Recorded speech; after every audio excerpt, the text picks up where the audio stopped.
And the full dive coming in from RRQ. We'll just go straight into the Land of Dawn here. Goni, take it away. Land of Dawn, here we go for Game 3. The final epic conclusion of El Clasico is now beginning. Let's see who will take it. Comment your favorite team. Comment your winning team. Viva RRQ or EVOS Roar, as Taz and Albert will collide here with their pathing in the jungle. They'll both meet in towards that bottom lane river where they will try their best to maybe invade each other. Taking a look at the spells, right? Everyone has actually opted for the Flicker except for Skylar once again, who opted for the Sprint. And the difference is this time around, there is a lot of hard lock CC coming in from EVOS Legends. Last time Skylar was able to maneuver around it. We'll see if he's able to pull that out again here in game number 3. I mean, look at the mid-control here. It definitely is going to be Hijume who has an advantage with the Kaja as well. We all know, even individually, just the Lilia is able to 2v1 sometimes in lane just to clear out the wave. So, EVOS Legends will have more to say when it comes to that. But when it comes to rotating across the map, it should be Renbo, who has a bit more presence, with the Shadow Stampede giving him more movement speed to play with, and obviously with that winning lane in the XP lane. But even if he has a lot of movement speed, EVOS Legends, they shouldn't be as reliant on that level 4, right? The Lilia already does a lot of damage even with that first 2 abilities. But so far, he hasn't been actually projecting onto that. 14 seconds left on the next turtle. RRQ seem to have the better advantage in the setup. Very nasty setup indeed here. Taz opening up the map. Take a look at the 2v1, forcing Taz for that early heavy spin, and that's a signal to take the first turtle perhaps uncontested. But take a look at Lapu. Saika's own bronze outside. Deals a lot of damage with that BMI though, still able to get out. Cyclops will take the first neutral objective, what the heck, and gets the first blood. EVOS Legends, they're on steroids now as Lemon now gets the pick off, not just yet. He is able to get away with that flicker. The setup was so good. We mentioned it. Bottom side though. Unum Blast Flicker caught Brands out, and he will be taken down, not by Skylar though, by Vic. Again, back to my point, the setup was immaculate. RRQ with better rotations, Lemon and Albert forcing Taz's heavy spin. No retribution, no contest from Taz. They still lose out. Albert on the retreat battle against the Lapu. It happened against Hijume in game 2. Now it's happening against the Lapu. And man, Albert needs to again stay composed in this battle, particularly with no retribution contest from the enemy team. Just wait for it. You don't really need to go for that crazy, early, what prediction on the retribution. Like you mentioned, Hydras, right? You think you have one man down, you think you have Taz off the board, but someone else from EVOS Legends step up, either Hijume or even Psychots in that particular scenario. But now RRQ Hoshi looking to put and pin their focus here into the gold lane, but they might be caught here as Taz is already there as well. No commitments just yet though. It seems like EVOS Legends, they are just opening up vision. But take a look at bot side. They might commit on towards this one. It's a 4-man rotation. Bin now caught by the suppression. He isn't able to find the clear, but Skylar here blazing away just to clear. Psychots stunning him as now take a look at Bin. He gets taken down. The pin will pin down Rambo as Brand securing the kill. Playing around their winning lane. Again, brilliant by EVOS Legends, and from RRQ, I don't think it was a good response. They could have just played around that top side, maybe even getting a turret, maybe even 2. Even if they stayed in the mid lane, leaving Skylar to play that weak side of the map, I think Skylar would have been able to just disengage from that with a sprint, with the BMI, but they decided to bank on their losing lane. The Claude just had no pressure, and here, Psychos up top is going to actually be quite chunked there. You can see now that Brands is already rotated towards this turtle. Better setup from EVOS. I think RRQ Hoshi, they don't want to contest this. Yeah, it seems like no movement. So it's, yeah, you're right, uncontested Lord. And top side, it seems like, of course, Terizla Lemon will have the better trade. So again, RRQ should more focus on towards the gold lane here. Let's see how will EVOS Legends capitalize on their gold lead. Right now, it's 1,500 gold lead, precisely, right, for EVOS Legends. And you can feel the pressure, even in the mid lane, onto Rembo. But look at this, Omuawa, the only person banking on RRQ to win this particular game.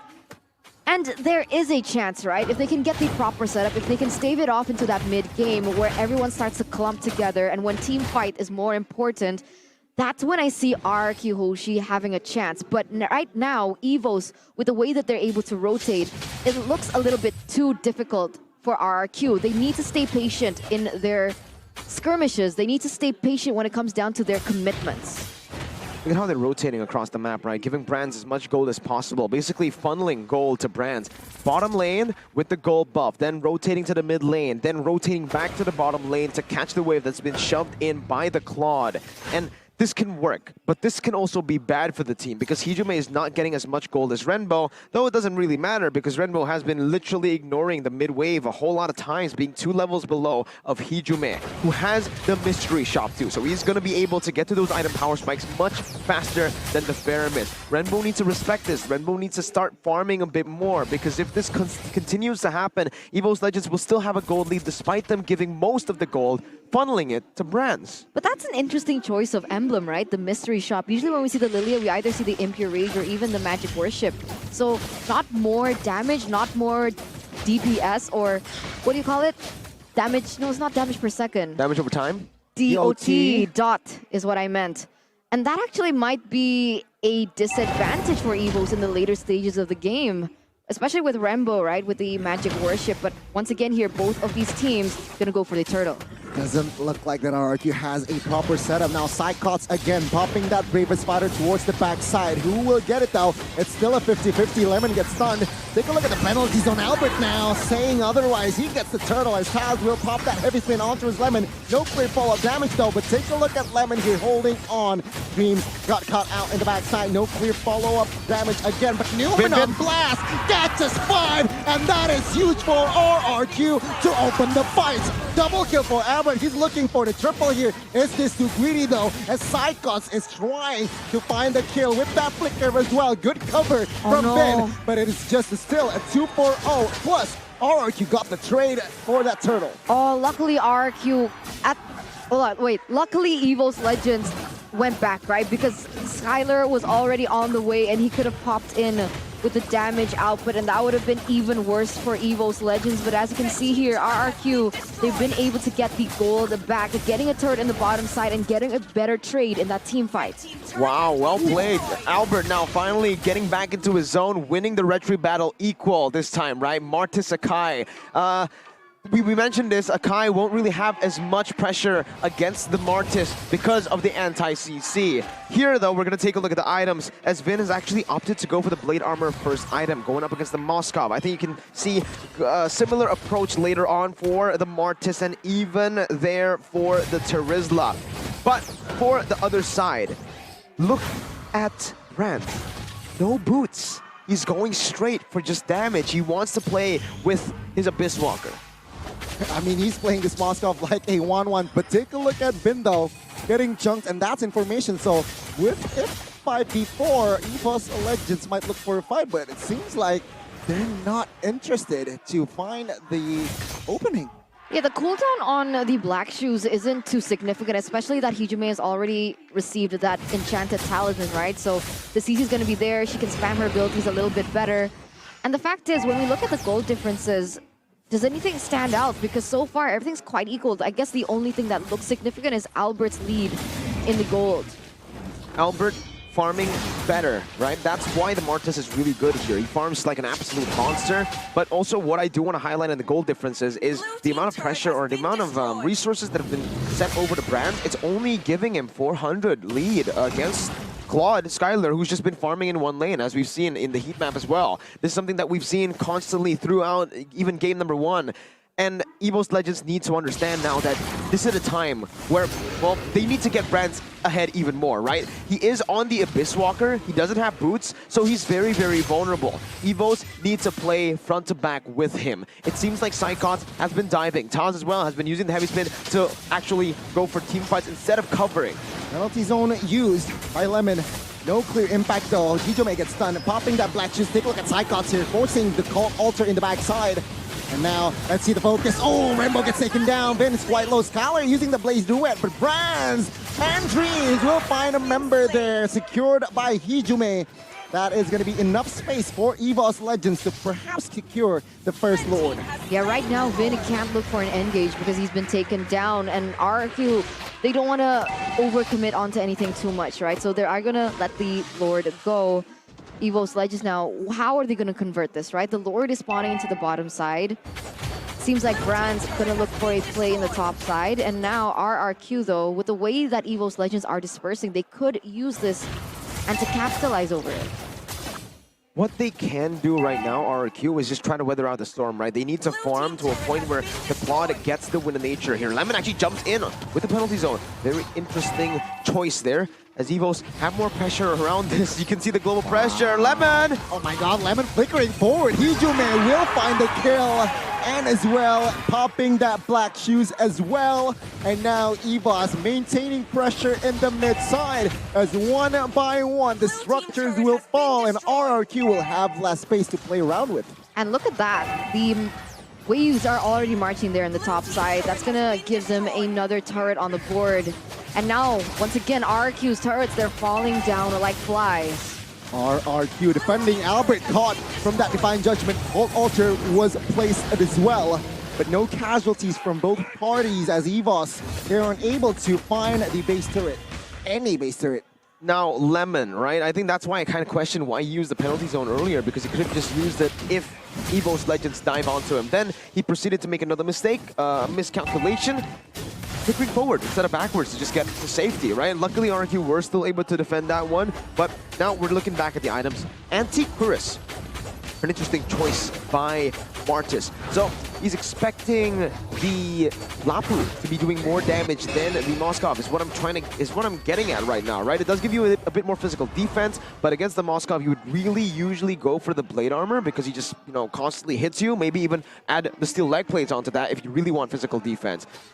I don't really think Psychots is going to have that much damage, so the Anti-Cuirass is not as value, in my opinion, especially for this game in particular. Meanwhile, on the other side here, wow, it's the fleeting time already done with the Radiant Armor and the Steel Leg Plates. Now, what the Steel Leg Plates does, it's so good. 35 physical defense on 500 gold. It's super value. It's the best item, bang for buck. And you'll see these every single time. If the enemy team has a good mix of magical and physical, you'll go for Radiant or Athena, just finish one of those items and just go for the Steel Leg Plates. You get the same amount of stats.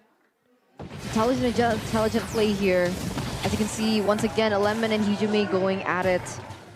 But you're right, I think Lemon wanted to make a play earlier, honestly. I think he wanted to make a mismaneuver coming in from Hijume, realizing that if you kite away from a Lilia, you actually receive too much damage. But he bought a bit of time. At the end, nobody followed up on him, and so he had to lose his life for that. But looking at this now, EVOS Legends with 3,500 gold lead, they're going to start rotating, and they're going to start rotating onto the next neutral objective, which is that Lord. And looking at this right now, EVOS Legends, they have the better setup for it as well.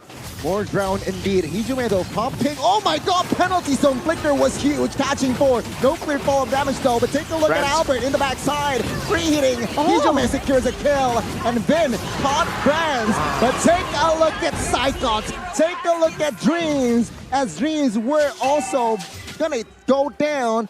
But the Lord will fall to the hands of EVOS Legends. Skylar now catching 1. Psychots should be next. 3-on-2 action in the river. Lemon taking a lot of damage, and Lemon is also able to survive. Even throughout all that chaos, Taz was still able to land that retribution and take the Lord for themselves. But this is the situation.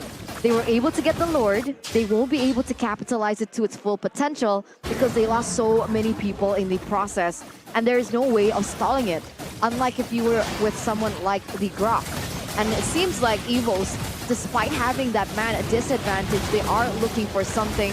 I hope they don't overcommit onto this because it'd be a mistake, especially against RRQ. I think, again, we can go back to the fundamentals and the win conditions for this draft, right? The reason EVOS Legends have a proper draft this time is very similar to game number 1, where they are very good at disengaging and reacting to initiations from RRQ. Now, if they get caught off guard like that with Lemon jumping in and they have to just pop every single ability to escape, not much is left to actually peel for Brands, and that's what we saw exactly. That's exactly what happened, right? Brands was still able to kite away for a bit with the Inspire, with the lifesteal that he has in his kit. But you can't lifesteal forever when the burst is constantly on you, and with the heavy spin, with the Divine Judgment, everything popped in already preemptively to try to disengage at first. You're not giving him enough space. You need to try to utilize everything to peel Brands and Hijume, right? That's the main win condition for EVOS Legends. Proper front to back. And like I said, RRQ, they're a dive comp. That's exactly what they need. If they can make it messy, oh my goodness. Flicker, Divine Judgment, on towards Rainbow, flickers away. Albert now perhaps will provide, oh my god, Psychos just jumps in, Cold Alter forced. And take a look at the damage, it comes through for Psychos. Will he survive this one? Nope. As no clear cover, no clear reinforcements, as Psychos gonna be the first one to go down, as Brands now was caught. And take a look at Brands, he gets taken down as well. One by one, 1, 2, 3 bodies now. RRQ looks for the mid. We were talking about synergy from EVOS Legends, right? But that was not in sync at all. Psychot went in, there was no follow-up whatsoever, and you could see the flank coming in from Vin, perfectly placed onto Brands in the back line, and that might have been a mistake, right, by EVOS Legends. Even though RRQ are quite low, they still should be able to get something on the board, but the high ground from Hijume is too much. And the one thing that I wanted to address, Miracle, earlier is the fact that you mentioned that the blade armor would have been more value for Albert. But it turns out Cyclops has the highest damage dealt physically in that chart. So again, it's just them realizing this that we just didn't realize, right? Obviously, looking at it on paper, but not experiencing it firsthand really shows here, because they understand exactly what to do. And look at the damage, it melts Dreams. Dreams very low, Immortal pops as well now. Albert jumps in and trying to find a play. Newman Blast catches no one. EVOS with the re-engage now. Brands, Hijume ready for a fight. Rainbow trying to zone away. Skylar now enters the fray. Take a look at the DHS melting Psychots down there, shooing him away. And now RQ might have enough ground for that Lord take. It's absolutely crazy, because literally what we just mentioned earlier, right? Why EVOS Legends fell in that team fight was because Psychots was taken down, the front line wasn't there, and now they're going for another fight. Heavy spin popped early, not a good sign to contest. RRQ will grab the Lord comfortably, as now it is going to be EVOS Legends again on the defense. Oh, 2,900 gold lead now for RRQ. And it's been on the fact that they were able to get Brands off the board. Right now he's sitting at 145, not the best KDA at all. And you're right, the space has not been created for him, that it makes it so difficult for him to dish out the damage that he was meant for. Now, again, RRQ, they can dive, they can make it chaotic. If it's chaotic, it's optimal for them. EVOS, however, can't do that. So like Psychos jumping in like that just doesn't really seem viable here, and we'll see if they make the proper steps, because Lemon jumps in with that penalty zone and flicker as well. Catches one and no follow damage though, so base turret in the mid side will fall. EVOS Legends still able to defend the bot side now. Let's see, EVOS still with 5, RRQ still with 5 as well, as they are now moving top side, trying to defend and trying to clear the mid, trying to clear the wave as well. RRQ looking for an opening here. No clear proper setup, but there you go. Penalty zone with the 3-man catch. Taz catches Win, flickers away, and now take a look at Skylar blazing the wet just to clear again. Numenon Blast not without a flicker though, as it is still 10 men battling in the land of Dawn. Oh, concealed play here, Goni. It looks like EVOS Legends want to look for something. Is this the right time though? But there you go. Vin caught, still has the Immortal. Take a look at Skylar. Will not commit on towards anything just yet. Brilliant disengage from RRQ. They understand that they got 2 base turrets already. That's what they were looking for, and then they back off immediately. EVOS Legends not doing so well in the defense game. Now, something that we have pointed out in these 2 games has been RRQ's immaculate defense, right? Game number 1, they were losing. Good defense all the way. Game number 2, they were losing. Good defense to create that space to come back. Now here, now there's a big mistake, or there's a big hole in EVOS Legends' game that has just been exploited. Their defense is not as clean as RRQ. Now, if RRQ has the lead and if they're constantly able to manipulate these waves in a way where they can utilize that penalty zone to zone that back line and this front to back entirely, these are free turrets to take. RRQ can then go back to the fundamentals, play it slowly, clear the waves at the right time to secure the next neutral objectives. 20 minutes in will mean it is an evolved Lord. This can be the end game. Literally, for RRQ, they need to watch out. And for EVOS Legends, it's still Brands with no boots. So he's still banking on the fact that he can use the Abyss Walker to kite back and forth. Meanwhile, for Skylar, there's a lot of mobility already. He also has the corrosion side here. So he can slow down the members of EVOS Legends while sprinting all around. Wait, did Hijime just use the black shoes? I think he did. I think just to reinforce his ammo, no? The bombs. I think so. Oh, perhaps. And I found that really weird, right? The reason why EVOS Legends are lacking in the defense regard, realizing they have someone like the Lilia who has really good wave clear. It's confusing to me, and the fact is you can put in the bombs at a relatively good level of safety. The range is pretty okay, honestly, especially when you put them next to one another and they start going and exploding against one another consecutively, right? But once again here, the battle for the Lord is starting here. Taz and Albert as well. Seems like RRQ already having the better setup though, better wave opening, manipulation, as well as awareness here. Now it's 5v4. Technically, right? Moskov is in the bot side. RRQ having that information won't force a fight though. Funnily enough, Lemon is always ready with that flicker to penalty zone.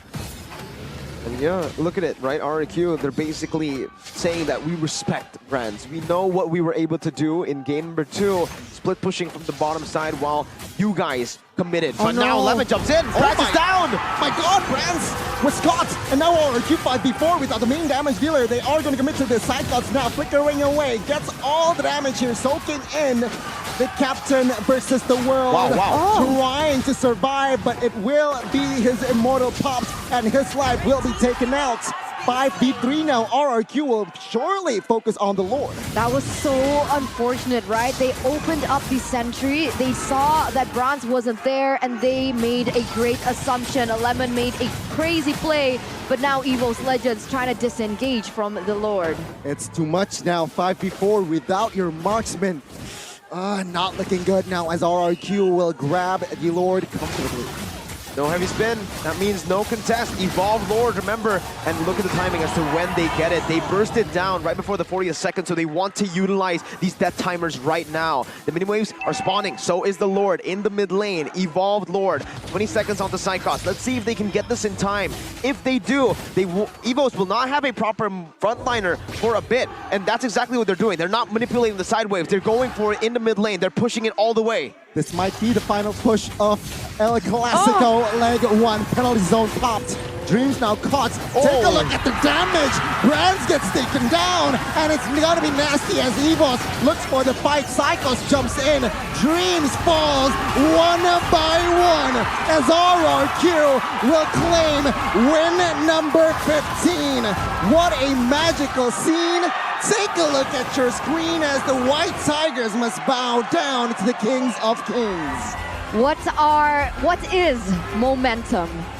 In the field, in the face of experience, and how these players are all-stars and veterans of their own right. You can feel the passion seeping out in the gaming room of RRQ, as that was such a close battle between these two titans of MPL ID Season 11. Even the fans, the last laugh belongs to the RRQ Kingdom. EVOS Legends and their fans were loud, but they are as quiet as a library now. RRQ Kingdom, though, however, are loud, and they will continue to get louder as the players walk up. But man, what a decision there. What an amazing decision. They noticed Psychons was caught. There was a stagger in the death timers. He was staggered. He was, I think, 30 seconds off of his respawn time. So they bursted through the Lord, noticing it's the 36th second, about to be the 40th second when the minions spawn in, and they push entirely, instantly for the mid lane. They don't care about the side lanes. There was only the top and the mid. Lemon went up, the others went mid, they cleared it out, the Evolve Lord came in, and they fought. Lemon with the instinctual play to again penalty zone Flicker before Psycon spawns. So that was already